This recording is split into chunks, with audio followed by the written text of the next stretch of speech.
খাচ্ছি জানেন? মায়ের হাতের পিৎজা। মায়ের হাতের পিৎজা বেস্ট পিৎজা, গুড।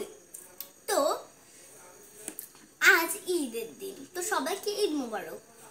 তো আমি বলছি যে আজ তো ঈদের দিন, তে মাকে বলেছিলাম, মা তুমি আমার না পিৎজা বানিয়ে দাও, আমার খুব খুব খেতে মন চাচ্ছে। তো মা বললো যে আচ্ছা ঠিক আছে আমি বানিয়ে দিব, একটু অপেক্ষা করো। তো এখন সন্ধ্যার সময় দেখি সারপ্রাইজ পেয়ে গেলাম। তো মা পিৎজা বানালো। মায়ের হাতের পিৎজা বলে কথা, স্বাদ তো হবে নিশ্চয়ই। তো দেখি খেয়ে বলি আপনাদের।